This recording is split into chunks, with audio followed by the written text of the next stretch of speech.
तो यूक्रेन और रूस की जंग जमीन पर चल रही है, लेकिन इस जंग की आग अब अंतरिक्ष तक पहुंच गई है। यूक्रेन जंग में अमेरिका की पाबंदियों और यूक्रेन को मिल रही अमेरिकी मदद से नाराज रूस ने स्पेस बम चलाने का ऐलान कर दिया है। रूस कुछ ऐसा करेगा कि जमीन पर बैठे बैठे अमेरिका को भारी नुकसान होगा। इतना ही नहीं, रूस के एक इशारे से दुनिया का बड़ा इलाका तबाह हो जाएगा।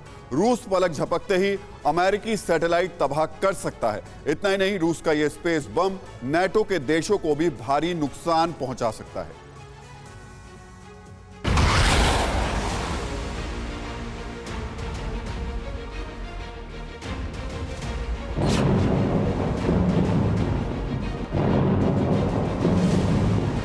यूक्रेन में बम बरस रहे हैं।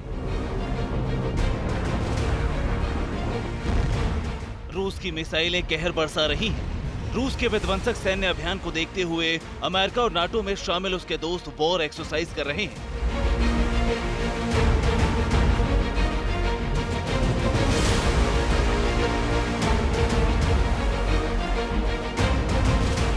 अमेरिका और रूस के न्यूक्लियर कमांड अलर्ट पर हैं। एटमी जंग की आशंका से धरती कांप रही है। यूक्रेन में जारी विनाशलीला के बीच अब जंग जमीन से आसमान तक पहुंच गई है।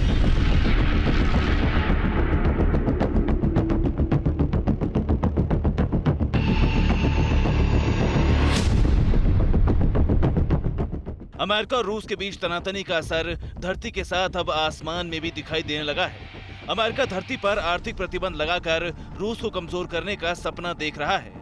इसी बीच रूस ने आसमान में अमेरिका को बड़ा झटका दिया है। रूस ने कहा है कि वो इंटरनेशनल स्पेस स्टेशन की मूवमेंट को कंट्रोल करने में अमेरिका की मदद नहीं करेगा। रूस के इंजन ही अंतर्राष्ट्रीय अंतरिक्ष स्टेशन की मूवमेंट को कंट्रोल करते हैं। रूस ने अमेरिका को रॉकेट इंजन देने से भी मना कर दिया है। अमेरिका और रूस के बीच अगर टकराव बढ़ा तो ये तय है कि इंटरनेशनल स्पेस स्टेशन का भविष्य खत्म हो जाएगा। करीब 15,000 करोड़ डॉलर की लागत से बनाया गया स्पेस स्टेशन रूस के सहयोग के बगैर धरती पर गिरेगा। रूस की इस धमकी के बाद अमेरिकी एजेंसी नासा अंतर्राष्ट्रीय अंतरिक्ष स्टेशन को बचाने के तरीके तलाश रही है। हालांकि अमेरिका के पास ऐसे संसाधन नहीं है कि वो रूस के बगैर इंटरनेशनल स्पेस स्टेशन को चला सके। इसलिए तय माना जा रहा है कि अगर अमेरिका ने रूस के खिलाफ अपने कदम पीछे नहीं खींचे तो जमीन पर चल रही इस तनातनी का खामियाजा उसे आसमान में उठाना पड़ेगा।